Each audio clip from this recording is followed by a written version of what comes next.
It was 30 years ago this week that HIV was discovered as the cause of AIDS. But in what became Canada's deadliest medical scandal, the Canadian Red Cross distributed contaminated blood for another 6 years after that. Avery? Thank you, Gordon. You know, there's an entire generation of young people who simply do not know about the tainted blood scandal. In fact, anyone under the age of 25 has probably never even heard about the thousands of people infected with HIV and hepatitis C. Steve and Saxon Lambert are sharing their grief to try to change that. Tyler, the toddler, not in the deepest, darkest corner of anyone's mind could you ever imagine what was about to befall him. Tyler was a bundle of joy. Came into the world with blonde hair, blue eyes. A golden-haired boy who grew up to be one of the last legacies of this country's deadliest, most horrifying medical scandals. When you get a phone call that says, "We need to talk to you about your son," what do they say to you? They were quite blunt. Your son is HIV positive. Tyler Lambert was born in 1977 with hemophilia, a blood clotting disorder where survival rests on transfusions of other people's blood products. In the mid-1980s, a terrifying discovery. The very transfusions that were meant to save people were actually infecting them with deadly diseases. HIV and hepatitis C tainted blood was injected into tens of thousands of hemophiliacs for years. At what age do you think that Tyler was infected? Probably around the age of 3 or 4. HIV in the 1980s was the most feared, stigmatized disease. No one dared breathe a word about Tyler's condition. We didn't want that stigma attached to our son that no one would go near him, because it was that the modern plague. And Tyler was always, "Don't worry, Mom, everything's going to be okay." And it was for decades. Defying really all odds, Tyler goes on to lead an extraordinarily normal life. School and girlfriends, traveling. All that. He lived on his own, so independent. And I guess we just thought we'd just carry on. But in the last year, Tyler's body had second thoughts.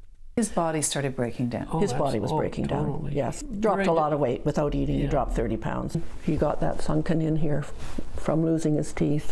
March 21st, Tyler Lambert celebrated his 37th birthday. He wanted to go someplace warm. Yeah. He was here lifting tins of soup to try and build up the strength in his arms and marching in the spot. Did you know that that wouldn't be possible? Yes. Yeah, I did. 1 week later, a regular doctor's appointment reveals severe pneumonia. 2 days in the ER, and doctors start asking about do not resuscitate orders. That's when he said to me, "Am I dying today?" Am I dying? And I said, "Not today." On April 3rd, Tyler's heart rate plummeted. That's when I gave him a kiss. In my heart, know that he knew we were there, and we were holding his hand, and you know. And then he died very quickly. He was such a strong individual. I wish I could be half his strength. I am so sad that my son isn't here. But to be angry would just be everything that he wasn't. Tyler Lambert's death is more than just one family's excruciating pain. It's also another survivor silenced. As these hemophiliacs start to pass away, and there are not many left, then the story will really be forgotten. And so, in the throes of grief, the Lamberts sit for a TV interview. No parent should bury a child. This is just not the order of things. They also scream their son's story in capital letters from his obituary, sharing the news that must not be forgotten. This story is not being told in schools, so if we don't tell it, who is? And in 2001, the Supreme Court of Canada did find the Canadian Red Cross guilty of negligence for failing to test the blood properly for HIV.